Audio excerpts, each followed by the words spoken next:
هوب كانتالوب، النهارده معانا قصة جميلة، قصة الأصدقاء الوفيين. يا ريت قبل ما نبدأ القصة تروح تشترك في القناة وتفعل زر الجرس، وأوعى تنسى اللايك عشان اللايك الجميل بتاعك هو اللي هيخلينا نكمل. يلا بينا نخش على القصة بدون كلام كتير، ويلا بينا نبدأ الانترو.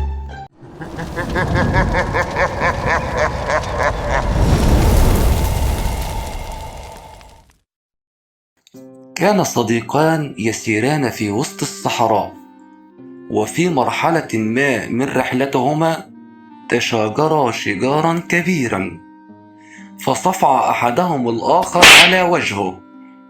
شعر ذلك الذي تعرض للضرب بالألم والحزن الشديد، لكن من دون أن يقول كلمة واحدة فكتب على الرمال: اليوم صديقي المقرب صفعني على وجهي.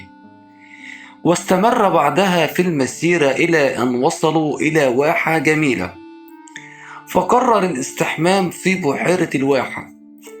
لكن الشاب الذي تعرض للصفع سابقا علق في مستنقع الوحل وبدأ بالغرق، فسارع إليه صديقه وأنقذه. فحينها كتب الشاب الذي كاد يغرق على صخرة كبيرة الجملة التالية: اليوم صديقي المقرب قد أنقذ حياتي. وهنا سألوا صديقه الذي صفعه وأنقذه: بعد أن أذيتك كتبت على الرمال، والآن أنت تكتب على الصخر، فلماذا ذلك؟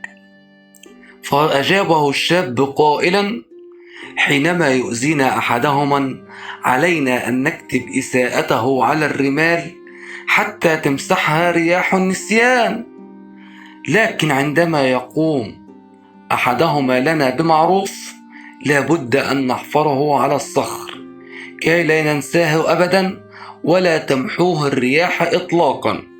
فالعبرة المستفادة من هذه القصة: كن متسامحا ولا تنسى من قدم لك معروفا.